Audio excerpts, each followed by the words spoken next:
بسم الله الرحمن الرحيم نحمده ونصلي ونسلم على رسوله الكريم اما بعد آج اللہ پاک کے فضل سے 23واں پارہ پڑھا گیا۔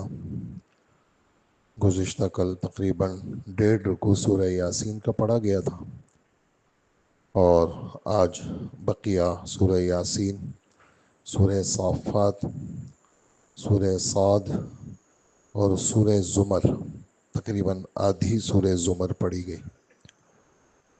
گزشتہ کل ہم سورہ احزاب تک پہنچے تھے 22ویں پارے میں۔ آگے سورہ سبا ہے، اور جو آج ارادہ کیا ہے، چونکہ یہ چاروں پانچوں صورتیں مضمون کے اعتبار سے وہ ایک ہی طرح کی ہیں، اس لیے سب کا مجموعی خلاصہ جو خاص خاص بات ہوگی وہ آپ حضرات کی خدمت میں پیش کریں گے۔ سورہ سبا اور سورہ فاطر، سورہ یاسین، سورہ صافات اور سورہ صاد۔ زمر اللہ نے چاہا پھر کل 24ویں پارے کے ساتھ اس کو بیان کریں گے۔ یہ جو سبا ہے، سبا یہ ملک یمن کا علاقہ ہے، قوم ہے، قوم سبا۔ اور اس صورت میں قیامت تک کے لوگوں کے لیے اللہ جل جلالہ نے ایک رخ بیان کیا ہے۔ ایک تو یہ بات میں کافی دفعہ عرض کر چکا ہوں کہ جتنی بھی مکی صورتیں ہیں جو ہجرت سے پہلے نازل ہوئی ہیں، وہ ساری مکی صورتیں پوری انسانیت کو اللہ پاک دعوت دے رہے ہیں۔ لا الہ الا اللہ کی دعوت ہے کہ معبود برحق صرف ایک اللہ ہے۔ اس میں پھر اللہ پاک اپنی قدرت کو بیان کرتے ہیں۔ تمام تعریفیں اس اللہ کے لیے ہیں کہ آسمانوں میں جو کچھ ہے وہ بھی اللہ کا ہے، زمین میں جو کچھ ہے وہ بھی اللہ کا ہے، دنیا میں بھی ساری تعریفیں اللہ کے لیے ہیں، آخرت میں بھی ساری تعریفیں اللہ کے لیے ہیں۔ وہ اللہ جو زمین میں کوئی چیز جاتی ہے اللہ کے علم میں ہے، زمین سے کوئی چیز نکلتی ہے وہ بھی اللہ کے علم میں ہے، آسمان سے کوئی چیز اترتی ہے وہ بھی اللہ کے علم میں ہے۔ تو اللہ کی قدرت کا بیان کہ اللہ ایک ہے اور اللہ کے ساتھ کوئی شریک نہیں۔ اور ایک مضمون ساتھ ساتھ میں یہ ہوتا ہے کہ آخرت برحق ہے۔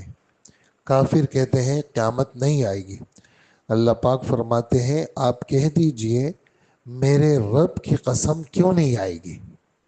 آپ کہہ دیجئے بلا و ربی، بلا معنی کیوں نہیں، و ربی واو قسمیہ ہے، میرے رب کی قسم قیامت ضرور بھی ضرور آئے گی۔ اور اللہ پاک سے تو معمولی سی کوئی چیز بھی اوجھل نہیں ہے، نہ زمین میں نہ آسمانوں میں، نہ چھوٹی ہے نہ بڑی، سب اللہ کے علم میں ہے۔ اصل اللہ کا علم ہے، پھر اللہ نے اس علم کو لکھوایا ہے لوح محفوظ میں۔ آپ بار بار پڑھتے ہوں گے فی کتاب مبین، تو کتاب مبین سے لوح محفوظ مراد ہے۔ تو یہ مشترک کا مضمون ہے۔ سورہ فاطر میں بھی اسی طرح ہے، فاطر پیدا کرنے والا، فاطر السماوات والارض خالق السماوات والارض۔ یعنی آپ سے کوئی پوچھے فاطر کا ترجمہ کیا ہے، تو فاطر خالق کے معنی میں، فاطر السماوات خالق السماوات، آسمان اور زمین کے پیدا کرنے والے اللہ ہیں۔ اللہ کے ساتھ اس پیدا کرنے میں کوئی شریک نہیں۔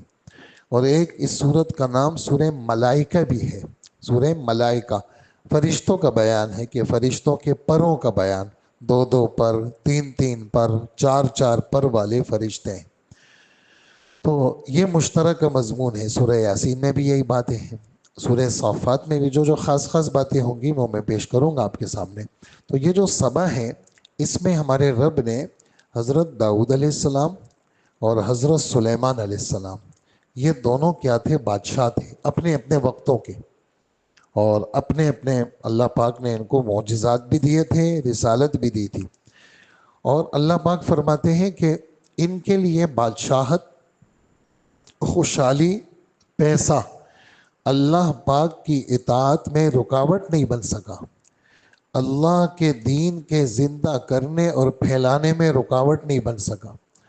اور جو اللہ نے ان کو اسباب دیے تھے ان اسباب کے ذریعے سے لوگوں کے دنیا کے کام بھی بنائے اور لوگوں کو آخرت کی طرف بھی رجوع کرنے کا ان کو موقع ملا، اور اللہ پاک نے جو جو ان کو اسباب و وسائل دیے تھے وہ انہوں نے اللہ کے دین کے لیے استعمال کیے۔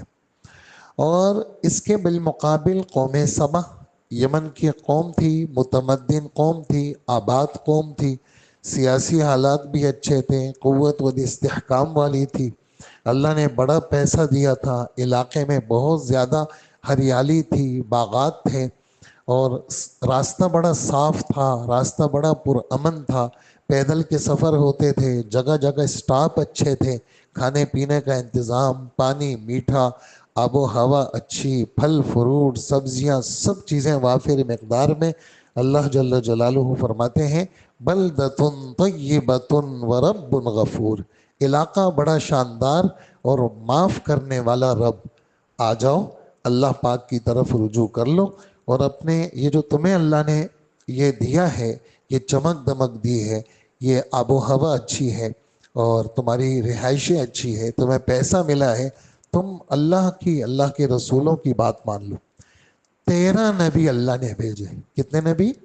13 نبی، یکے بعد دیگرے، ایک نبی، پھر وہ گئے، پھر دوسرے نبی، پھر وہ گئے، پھر تیسرے نبی، لیکن انہوں نے ایک نہیں سنی۔ ان کے ایک بند تھا جہاں پر ڈیم نما تھا، وہ معارب کے علاقے میں، اور وہاں سے بڑے اچھے سسٹم کے ساتھ پانی ان باغات میں تقسیم ہوتا تھا، کھیتوں میں تقسیم ہوتا تھا، لیکن جہاں پر اللہ کی نافرمانی ہوتی ہے وہاں بنے ہوئے اسباب اللہ بگاڑ دیتے ہیں، اور اللہ جل جلالہ سکون کے اسباب میں بے سکونی لے آتے ہیں۔ فرعون سے ہمارے رب نے سلطنت چھینی نہیں کہ اس کو ہٹا دیا، سلطنت میں رکھ کر کے اللہ نے اس کو غمگین کر دیا۔ تو اللہ پاک کبھی کبھار مال چھینتے نہیں ہیں، لیکن مال کے ہوتے ہوئے اللہ غمگین کر دیتے ہیں، مال کے ہوتے ہوئے اللہ پاک بیمار کر دیتے ہیں، مال کے ہوتے ہوئے اللہ بے عزت اور ذلیل کر دیتے ہیں۔ یہ اللہ پاک کا دستور ہے، مختلف جو واقعات ہیں اس میں یہ نمونے ہمارے رب نے بتائے ہیں۔ تو قوم سبا نے بات نہیں مانی، اللہ جل جلالہ نے وہ ڈیم کو توڑ دیا، اس کا پانی ایک دم سے آ گیا، اور جو ان کے باغات تھے، جو کھیت تھے، اس میں کیا رہ گئی؟ ہمارے رب فرماتے ہیں کانٹے دار درخت، جھاڑیاں رہ گئی، اور بیر رہ گئے، لیکن بیر بھی مزیدار بیر نہیں، جنگلی بیر۔ ہاں بالکل، یعنی کانٹے دار چیزیں، جھاؤ کے درخت اور جنگلی بیر کے علاوہ کچھ نہیں بچا، سب اللہ جل جلالہ نے وہ تباہ کر دیا۔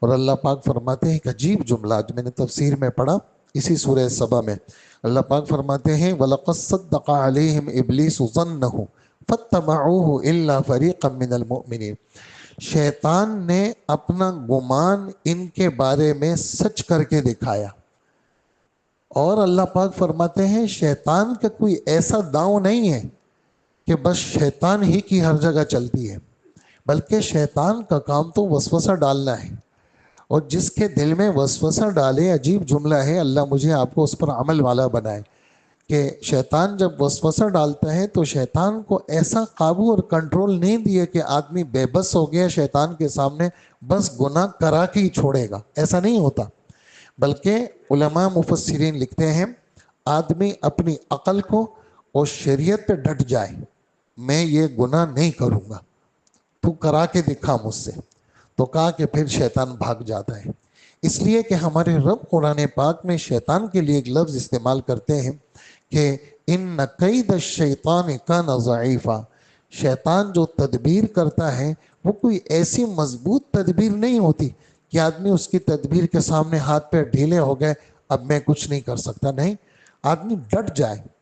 یہ علاج ہے کس چیز کا؟ جادو کا بھی یہ علاج ہے، نظر کا بھی یہ علاج ہے، اس لیے کہ ہر وقت اس کے اٹیک چل رہے ہوتے ہیں، کبھی کیسے کبھی کیسے، تو آدمی اگر ہاتھ پہ ڈھیلے کر دے اب تو میں گیا، تو پھر واقعی گیا وہ، اور اگر آدمی کھڑا ہو جائے تو کیا کر سکتا ہے؟ میرے ساتھ میرا رب ہے، تو کچھ بھی نہیں کر سکتا۔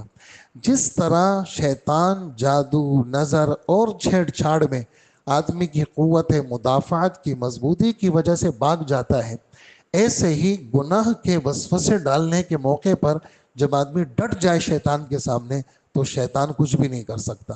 تو اللہ پاک فرماتے ہیں وَمَا كَانَ لَهُ عَلَيْهِمْ مِنْ سُلطان، شیطان کا ہم نے کوئی ایسا زور نہیں دیا کہ بس شیطان گناہ ہی کرائے گا، بلکہ شیطان کا کام تو کیا ہے؟ وسوسہ ڈالنا. باقی اپنی عقل اور شریعت میں آدمی ڈٹ جائے تو اللہ پاک اس کی کیا کرتے ہیں؟ حفاظت کرتے ہیں. تو اللہ پاک نے دونوں رخ بتائے، پیسے والے، حکومت والے، وہ شریعت پہ چلے، شریعت کو زندہ کیا انہوں نے. اللہ پاک نے ان کا نام آج بھی ہزاروں سال کے بعد بھی ان کا نام آج قرآن میں زندہ ہے. اور جو شیطان کے سامنے دب گئے، ہار گئے، اور اپنے پیسے کو اور اپنے اس پر ان کو گھمنڈ تھا، فخر تھا، غرور تھا، آج ان کا نام و نشان بھی نہیں ہے. آج ان کے کیا اللہ پاک فرماتے ہیں فَجَعَلْنَاهُمْ أَحَادِيث، احادیث کا یہاں ترجمہ کیا کیا؟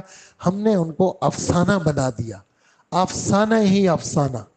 لوگ ان کے قصہ پارینہ بن گیا اور کچھ بھی نہیں بچا، اور اللہ پاک نے ان کو ہمیشہ کے لیے ختم کیا.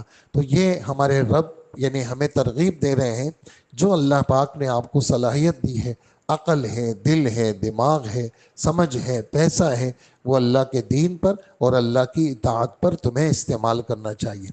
آگے جو سورہ فاطر ہے اس کا بھی یہی مضمون ہے، اللہ پاک کی عظمت، اللہ کی بڑائی کا بیان. اور جو تم عمل کرتے ہو، یہ عمل جو ہے وہ ہماری طرف اوپر چڑھتے ہیں، اور تمہارے نیک اعمال، تمہارے کلمہ طیب، اس کو جگاؤ، ذہن بیٹا ادھر متوجہ ہو جاؤ، صحیح بیٹھ جاؤ. تمہارے جتنے اعمال ہیں وہ سب ہمارے پاس جاتے ہیں اوپر، اور ہم تمہیں ان عملوں کے اوپر کیا دیتے ہیں؟ اجر دیتے ہیں. یہ بات پورے قرآن میں صرف یہاں پر ہے، یعنی تمہارے جتنے بھی نیک اعمال ہیں وہ آسمان میں ہمارے پاس آتے ہیں. اسی طرح اس سورت کے اندر ہمارے رب ایک یہاں اور ایک سورہ محمد میں اللہ پاک فرماتے ہیں، ساری انسانیت کو خطاب ہے کہ اے جتنے انسانوں سن لو ایک بات، کہ تم سارے کے سارے فقیر ہو، تم سارے کے سارے اللہ کے محتاج ہو، اور اللہ پاک غنی بادشاہ ہے اور تعریف کے لائق ہے.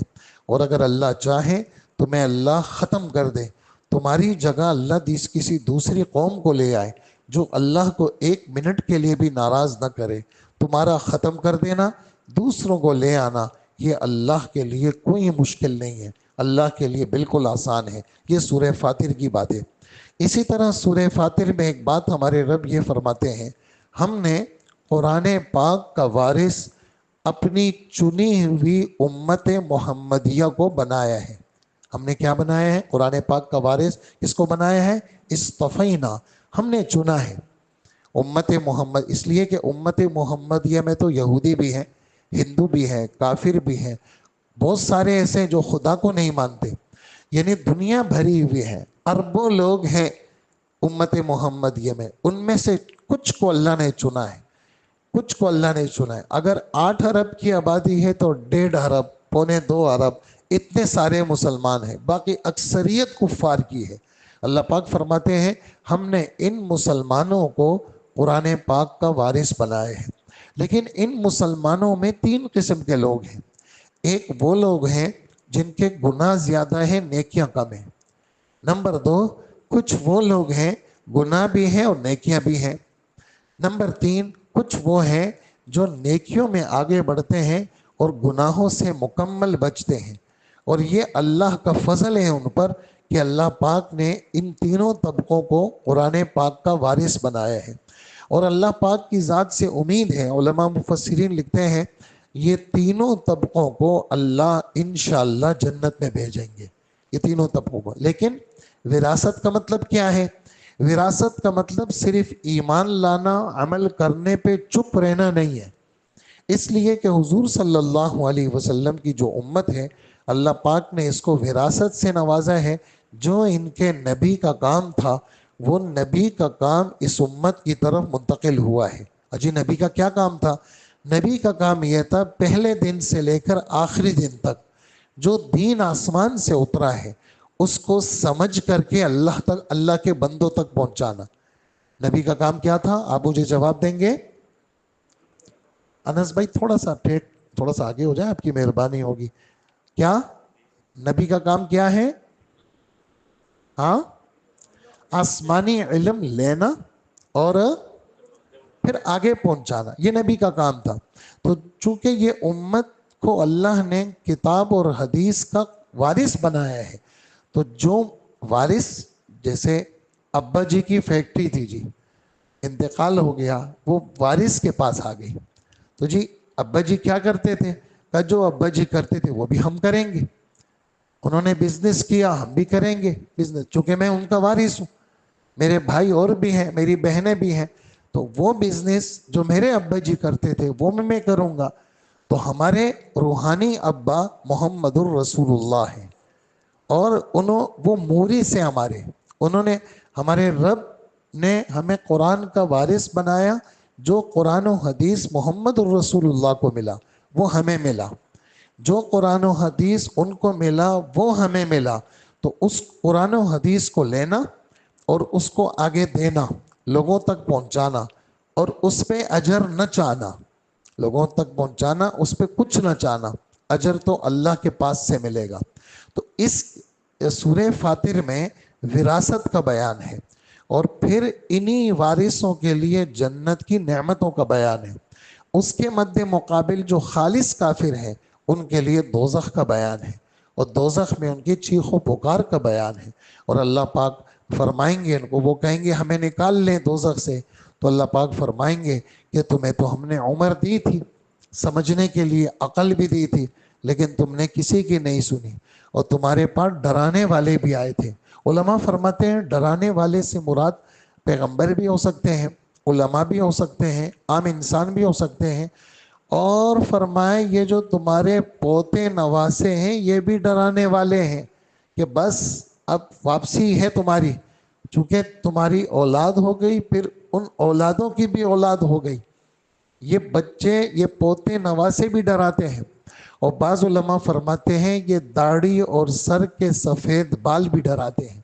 یہ بھی آدمی کو کہتے ہیں بھی سفیدہ آ گیا ہے اور اب تو 40 کراس ہو گئے ہو، لہٰذا ڈرانے والے بھی تمہارے پاس آئے لیکن تم نے کسی کی نہیں سنی، لہٰذا اب دوزخ میں پڑے رہو. تو یہ اس سورہ فاتر کا مضمون ہے. آگے سورہ یاسین کو ہمارے رب، ہمارے نبی نے قرآن پاک کا دل کہا ہے، اور یہ فرمایا ہے جو سورہ یاسین کو پڑھے گا اللہ اس کو 10 قرآنوں کے برابر ثواب دیں گے. اور جو سورہ یاسین کو صبح پڑھے گا دن کے سارے کاموں کو اللہ بنائیں گے. جو سورہ یاسین کو صبح پڑھے گا اللہ جل جلالہ کیا کریں گے؟ پورا دن اس کو خوش رکھیں گے. جو سورہ یاسین کو شام میں پڑھے گا اللہ صبح تک اس کو خوش رکھیں گے. تو سورہ یاسین ہمارے نبی فرماتے ہیں یہ قرآن پاک کا دل ہے. اور اس سورہ یاسین میں اللہ کی بڑائی، اللہ کی عظمت بہت کھل کر کے بیان ہوئی. آخرت کی پیشی کا بیان، دوزخ کا بیان، منہ پر مہر لگ جائے گی، بات چیت نہیں ہو سکے گی، یہ ہاتھ بولیں گے، یہ پیر بولیں گے، انسانوں کے گناہوں کو گنوائیں گے. تو آخرت کا بیان، جنت کا بیان، دوزخ کا بیان، اور قیامت کے دن کا بیان. اور اللہ پاک نے سب سے پہلے یاسین والقرآن الحکیم، یاسین یہ اللہ کے رسول کے ناموں میں سے ایک نام، جیسے طٰہٰ حضور کے ناموں میں سے ایک نام. میں قرآن حکیم کی قسم کھاتا ہوں، اور جواب قسم کیا ہے؟ پکی بات ہے کہ آپ اللہ کے پیغمبر ہیں، انکا لمن المرسل، اور سیدھے راستے پر ہیں، اور جو آپ کی بات مانے گا وہ کامیاب ہے، اور جو نہیں مانے گا وہ ناکام ہے. اور پھر ہمارے رب نے سورہ یاسین کے پورے دوسرے رکوع میں ایک علاقے کا قصہ سنایا. وہاں اللہ نے 2 پیغمبروں کو بھیجا، انہوں نے نہیں مانی، اللہ نے تیسرے کو بھیجا، انہوں نے تیسروں کی مخالفت کی، یہاں تک کہ ان کا مذاق اڑایا. اور ایک آدمی جس کا نام حبیب تھا، انہوں نے ان تینوں کی موافقت کی اور قوم کو سمجھائے دیکھو ان کی بات مان لو. ان ظالموں نے اس حبیب کو قتل کر دیا.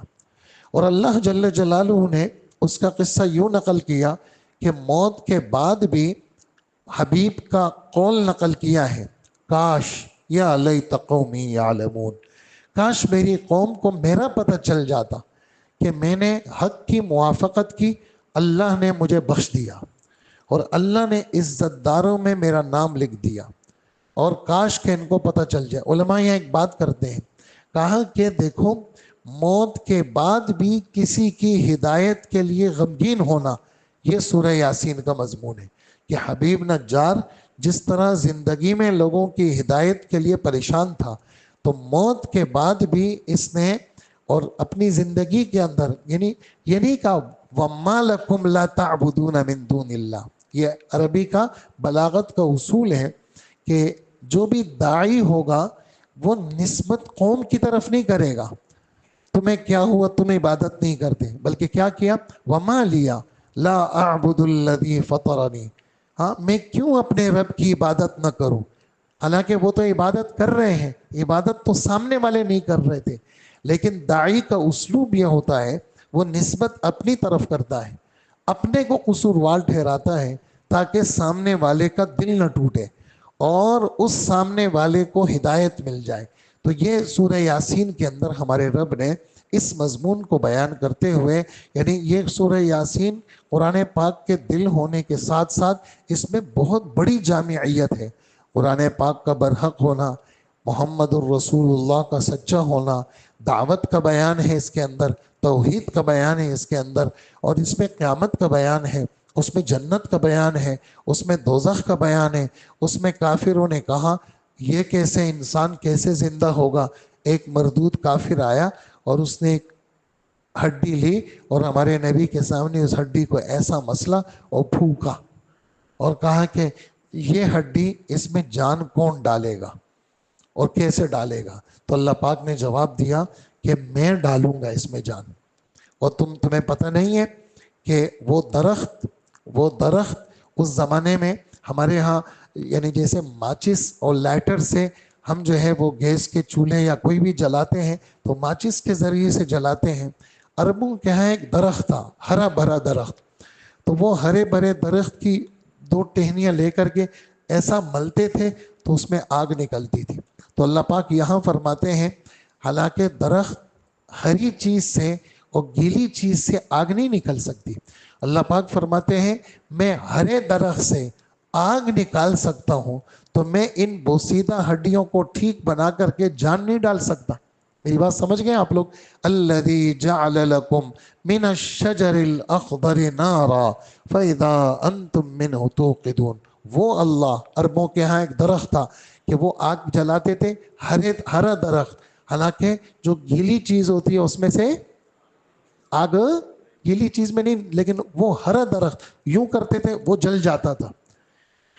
جو اللہ اس ہرے بھرے درخت سے آگ نکال سکتا ہے وہ اللہ اس بوسیدہ ہڈیوں میں جان بھی ڈال سکتا ہے۔ یہ سورہ یاسین میں ہمارے رب نے اس کافر کو جواب دیا اور فرمایا ہمارا معاملہ تو ایسا ہے، ہم کسی چیز کے وجود کا ارادہ کرتے ہیں، اس کو کہتے ہیں وجود میں آ جا، تو وجود فسبحان الذی بیدہ ملکوت کل شیء، پاک ہے اللہ کی ذات جس کے قبضے میں ہر طرح کی سلطنت ہے۔ ید مانے ہاتھ، ہاتھ ترجمہ نہیں کریں گے، قبضہ ترجمہ کریں گے، جس کے قبضے میں ہر چیز کی سلطنت ہے۔ لیکن تم سب ذہن میں رکھو کہ تم نے یہاں نہیں رہنا، تم سب کو کس کے پاس جانا ہے؟ اللہ کے پاس جانا ہے۔ آگے سورہ صافات ہے، اللہ نے صف بندی کو پسند کیا ہے، جیسے جماعت کی نماز کے لیے صفیں کھڑی ہوتی ہیں اللہ کو اچھی لگتی ہیں، مجاہدین کی صفیں کھڑی ہوتی ہیں کافروں کے ساتھ لڑنے کے لیے اللہ کو اچھی لگتی ہے، فرشتوں کی صفیں ہوتی ہیں عبادت کے لیے اللہ کو اچھی لگتی ہے، جو اچھی لگی اس کی قسم کھا لی، فرشتوں کی قسم کھائی۔ اور فرشتوں کی قسم میں ایک نقطہ یہ بھی ہے کہ جن کو تم خدا کی بیٹیاں یا خدا کہتے ہو وہ نہ خدا ہے نہ خدا کی بیٹیاں ہیں، بلکہ وہ تو تابعدار ہیں۔ والصافات صفا فالزاجرات زجرا فالتالیات ذکرا، وہ تو تلاوت کرنے والے، ذکر کرنے والے، صف بندی۔ وَإِنَّا لَنَحْنُ الصَّافُونَ وَإِنَّا لَنَحْنُ الْمُسَبِّحُونَ۔ تو یہ فرشتوں کا اس طرح تذکرہ کر کے شرک کی جڑ کو کاٹا ہمارے رب نے۔ تو یہ صورت بھی ہمارے رب نے، اس میں بھی اللہ پاک نے کس کو بیان کیا؟ قیامت کو بیان کیا، آخرت کی پیشی کو بیان کیا۔ جو ایک خاص نقطہ ہے وہ میں پیش کروں گا آپ کے سامنے، وہ کیا کہ کبھی بھی کسی برے دوست کی دوستی میں مت رہو۔ اس لیے آدمی کی دینداری کی علامت اس کے دوستوں کا نیک ہونا ہے۔ یہ بات میری نہیں ہے، یہ ہمارے رسول صلی اللہ علیہ وسلم کی بات ہے۔ اللہ پاک ایک منظر کشی پیش کرتے ہیں۔ کیا منظر کشی ہے؟ کہ کل قیامت کے دن جب ایمان والے جنت میں، دوزخی دوزخ میں جائیں گے، تو ایک کہنے والا کہے گا انی کان لی قرین، یار میرا ایک دوست تھا دنیا میں، اور وہ مجھے آخرت اور خدا کے بارے میں چھیڑ چھاڑ کرتا تھا، اور مجھے کہتا تھا کہ کوئی آخرت نہیں ہے۔ تو میں کہتا نہیں، آخرت ہے، اللہ ایک ہے، ہم سب کو اللہ کے پاس جانا ہے۔ یار وہ میرا ایک ملاقاتی تھا، وہ مجھے یہاں نظر نہیں آ رہا، کاش کہ اس کو میں دیکھ لوں۔ تو اللہ جل جلالہ پردے ہٹائیں گے، اس کو وہ دوست نظر آئے گا بیچ دوزخ میں۔ تو یہ اس کو کہے گا ہو اگر میں تیری مان لیتا، آج میں بھی تیرے ساتھ دوزخ میں ہوتا۔ شکر ہے اللہ نے مجھے تیرے ساتھ ہونے اور تیری یاری دوستی سے بچایا۔ ہمارے نبی صلی اللہ علیہ وسلم فرماتے ہیں المرء علی دین خلیلہ، آدمی اپنے دوست کے دین پر ہوتا ہے۔ تم میں سے ہر ایک کو غور و فکر کرنا چاہیے، یاری کس کے ساتھ ہے، دل اس کا کس کے ساتھ ہے؟ اس دوست کے ساتھ ہے جو اس کو چرسی موالی اور جناب شرابی بناتا ہے، جوئے والا بناتا ہے، بدکار بناتا ہے، یا اس دوست کے ساتھ ہے جو اس کو مسجد والا بناتے ہیں؟ جو اس کو مسجد والا بناتا ہے، تبلیغ والا بناتا ہے، دیندار بناتا ہے، قرآن کی طرف، حدیث کی طرف، دین کی طرف لے کے آتا ہے، یہی دوست کیا ہے؟ یہی کامیاب دوست ہے۔ اور جو اس کو بے حیا بناتا ہے، بدکار بناتا ہے، نمازوں سے دور کرتا ہے، تو وہ دوست اس قابل نہیں ہے کہ اس کے ساتھ دوستی رکھی جائے۔ تو یہ کہے گا اس کو میں تو جنت میں ہوں، تو بتا تو کہاں پر ہے؟ کہنے لگا میں تو دوزخ میں ہوں، اور میں تو کیا ہوں؟ میں تو زقوم درخت کھا رہا ہوں، اور میں تو بہت سخت عذاب میں ہوں۔ اور تو یہ کہے گا الحمدللہ اللہ نے تیرے ساتھ ہونے سے میری حفاظت کی۔ یہ مضمون ہمارے رب نے سورہ صافات میں سنایا اور ہم سب کو ترغیب دی، ہم کس کے ساتھ دوستی رکھیں گے؟ نیک لوگوں کے ساتھ دوستی رکھیں۔ کس کے ساتھ رکھیں گے؟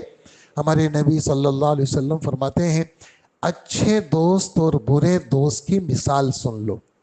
کہا اچھے دوست کی مثال خوشبو والا، عطر والا، یا تو تمہیں گفٹ کر دے گا، یار یہ خوشبو لے لو تمہاری ہوگی، یا تمہیں گفٹ نہیں کرے گا، تمہیں تھوڑی خوشبو لگا لے گا، پھر بھی اچھا ہے، گفٹ بھی اچھا ہے، لگانا بھی اچھا ہے۔ اور اگر نہ گفٹ ہوا نہ لگایا تو جب تک وہاں بیٹھو گے تمہیں خوشبو آتی رہے۔ یہ اچھے دوست کی مثال۔ اور برے دوست کی مثال آگ کی بھٹی والے کی طرح ہے۔ کہا کہ آگ کی بھٹی جو ہے وہ یا تو وہاں سے چنگاری اڑی، تیرے کپڑوں پہ لگی، تیرا کپڑا جل گیا، اور اگر چنگاری نہیں بھی اڑی پھر کیا ہوگا؟ وہاں دھواں، تپش یہ آ کر کے تمہیں تنگ کرے گی۔ تو یہ برے دوست کی مثال ہے۔ تو اچھے دوست کو اختیار کرنے کا اللہ نے بھی حکم دیا۔ کیا؟ 11واں پارہ اس کے 4تھے رکوع میں فرماتے ہیں یا ایھا الذین آمنوا، ایمان والو پرہیزگار بنو۔ پرہیزگاری ملے گی کیسے؟ کونوا مع الصادقین، جن کا عمل اور جن کی بات اور عمل اس میں ٹکراؤ نہیں ہے، ان کے ساتھ اٹھا بیٹھا کرو، تو یہ کیا ہے؟ تمہیں متقی بنا دیں گے۔ تو یہ ہے اس سورہ صافات کا مضمون۔ پھر نبیوں کے قصوں میں چلتے چلتے حضرت الیاس علیہ السلام کا بالکل نیا تذکرہ آیا اس میں، جو پورے قرآن میں صرف یہیں پر ہے، نام تو آیا لیکن قصے کا بیان یہاں پر ہے۔ اور ایک حضرت ابراہیم علیہ السلام کا اپنے بیٹے اسماعیل کے ذبح کا قصہ آپ نے سنا، کہ خواب دیکھا 3 دن لگاتار کہ بیٹے کو ذبح کر رہا ہوں، اور نبی کا خواب اللہ کا حکم ہوتا ہے۔ بیٹے سے پوچھا، بیٹے نے کہا میں تیار ہوں۔ بیٹے کو لے گئے اور بیٹے کو لٹایا، اب آنکھیں ٹکرا رہی ہے، اب کیا کریں؟ تو کہا کہ جی ایسا کریں کروٹ کے بل لٹا دیں، اور دوسری روایت میں الٹا لٹا دیں، اور لٹا کر کے ابراہیم علیہ السلام نے چھرا رکھ دیا، اور ابراہیم علیہ السلام نے تو دل سے اپنے بیٹے کو ذبح کر دیا تھا، لیکن وہ تو خدا کی شان، ان کے گردن اور چھری کے بیچ میں ایک پیتل کا ٹکڑا اللہ نے رکھ دیا، اور انہوں نے تو بسم اللہ اللہ اکبر کہہ کے بیٹے پہ چھری پھیر دی تھی۔ جبرائیل آئے اور انہوں نے ان کو کھینچا اور جنت کا ایک جانور لا کر کے ان کے چھری کے نیچے ذبح ہو گیا۔ اس موقع پر اللہ پاک فرماتے ہیں کہ شاباش ابراہیم، تم نے تو خواب سچ کر کے دکھایا، اور ہم تو ایسے مخلصوں کو یہی بدلہ دیتے ہیں۔ تو یہ پورے قرآن میں ذبح کا تذکرہ وہ یہاں پر ہے۔ اب یہ والی بات کہ ذبح شدہ اسماعیل ہے یا اسحاق ہے، تو یہودی کہتے ہیں کہ اسحاق ہے، چونکہ یہودی جو ہے وہ حضرت یعقوب علیہ السلام کی اولاد ہے، تو یعقوب اسحاق علیہ السلام یہ یعقوب علیہ السلام کے کیا ہے؟ والد ہیں، اور حضور صلی اللہ علیہ وسلم یہ اولاد ہیں اسماعیل علیہ السلام کے۔ لیکن علماء مفسرین سب اس بات پہ متفق ہیں کہ جو ذبح شدہ ہے وہ کون ہے؟ اسماعیل علیہ السلام۔ اور ایک اور عجیب بات آپ کو بتاؤں، شاید آپ میں سے کسی نے اکا دکا نے سنی ہوگی، اور یہ بات جس نے سیرت نہیں پڑھی اس نے نہیں سنی ہوگی۔ کیا ایک دیہات کے رہنے والے آئے ہمارے نبی صلی اللہ علیہ وسلم کے پاس اور کہنے لگے، اے وہ ذات جو دو ذبیحوں کے بیٹے ہیں آپ، ایک تو اسماعیل علیہ السلام ذبیح اللہ ہے، دوسرے کون ہیں؟ حضور کے والد عبداللہ بھی ذبیح اللہ ہے۔ وہ کیسے؟ وہ اس طرح کہ عبد المطلب کو خواب میں دکھایا گیا زمزم کا کنواں، اور زمزم کے کنویں کی وہ کھدائی کر رہے ہیں، ساتھ ہی کوئی نہیں دے رہا۔ انہوں نے یہ کہا کہ اللہ، اگر آپ نے مجھے 10 بیٹے دے دیے، ایک بیٹا آپ کے نام پہ ذبح کروں گا۔ اللہ نے دے دیے 10 بیٹے۔ اب جب 10 بیٹے بھی مل گئے تو پھر ایک دن خواب دیکھیں عبد المطلب، منت پوری کرو۔ اب وہ منت یاد آ گئی، اب بیٹے تو سارے عزیز، اب کس کو ذبح کریں؟ چلو جی قرآن دازی کرو۔ بیٹوں میں قرآن دازی ہوئی تو حضور کے ابا عبداللہ کا نام آیا۔ عبداللہ سب سے چھوٹے اور سب سے زیادہ شہید ہے، عبداللہ کا نام آیا۔ یا اللہ، عبداللہ کو کیسے ذبح کروں؟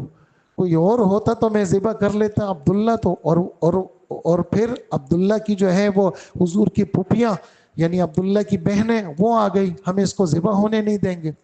اب کیا ہوا؟ انہوں نے کیا کیا، 10 اونٹ کا پرچہ اور بیٹوں کا پرچہ، 10 بیٹوں کا پرچہ۔ اب 10 اونٹ اور بیٹوں کا پرچہ، پھر عبداللہ کا نام نکلے، 20 اونٹ ہو گئے، پھر عبداللہ کا نام، 30 40 50 60 70 80 90 سب میں جو ہے عبداللہ کا نام نکل رہا ہے۔ تو خیر جب 100 پورے ہو گئے تو پھر 100 اونٹ کا وہ نام نکلا، اور اس وقت سے ایک آدمی کا خون بہا 100 اونٹ ہے۔ تو عبداللہ کی جان چھوٹی، ان کے بدلے میں کیا ہوا، یہ 100 اونٹ ذبح ہو گئے۔ تو اس پر اللہ کے رسول کے والد کو ذبیح اللہ کا لقب ملا۔ کس کا لقب ملا؟